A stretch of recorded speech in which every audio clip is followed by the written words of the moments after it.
মাত্র কিছুদিন আগেই হেসে খেলে পালন করেছিল ১৭তম জন্মদিন। এই বয়সেই নিজের জন্য গড়ে তুলেছিল স্বপ্নের এক ছোট্ট পৃথিবী, যেখানে ছিল সম্ভাবনার অসীম দিগন্ত। কে জানতো সেই স্বপ্নগুলো এতটা নির্মমভাবে থেমে যাবে।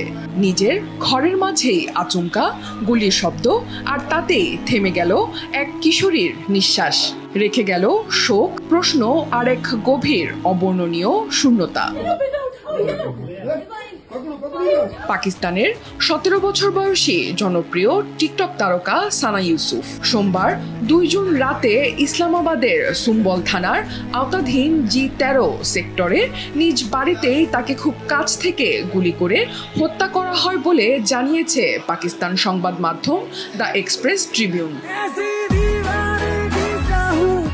পুলিশ সূত্রে জানা গেছে, ঘটনার সময় সানার বাড়িতে ঢুকে একজন ব্যক্তি তাকে কাছ থেকে গুলি করে এবং ঘটনাস্থল থেকে পালিয়ে যায়। গুলিবিদ্ধ অবস্থায় ঘটনাস্থলেই সানার মৃত্যু হয়। তার মরদেহ ময়নাতদন্তের জন্য পাকিস্তান ইনস্টিটিউট অফ মেডিকেল সায়েন্সে পাঠানো হয়েছে। চিত্রালের বাসিন্দা সানা ইউসুফ টিকটকে বেশ জনপ্রিয় ছিলেন। তার ভিডিওগুলোতে নিয়মিত লাখো ভিউ হতো এবং তরুণদের মধ্যে তার ছিল ব্যাপক অনুসারী। প্রাথমিক তদন্তে পুলিশ ধারণা করছে, হত্যাকারী ব্যক্তি ঘটনার সময় সানার বাড়িতে অতিথি হিসেবে অবস্থান করছিলেন। তার সঙ্গে আগে থেকে সানার কোনো সম্পর্ক ছিল কিনা তা জানার চেষ্টা চলছে।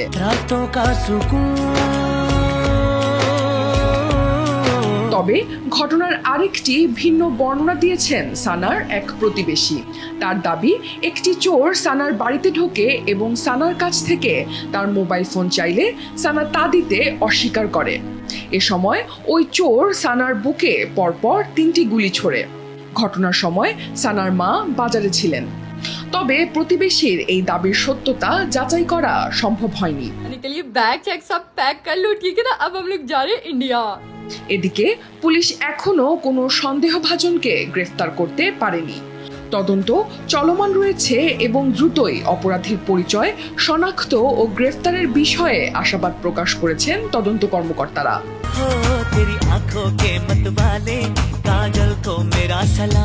এই মর্মান্তিক হত্যাকাণ্ড ঘিরে সামাজিক যোগাযোগ মাধ্যমে নেমে এসেছে শোকের ছায়া। অনেকেই সানার মৃত্যুতে গভীর দুঃখ প্রকাশ করেছেন এবং অপরাধীর দৃষ্টান্তমূলক শাস্তির দাবি জানাচ্ছেন।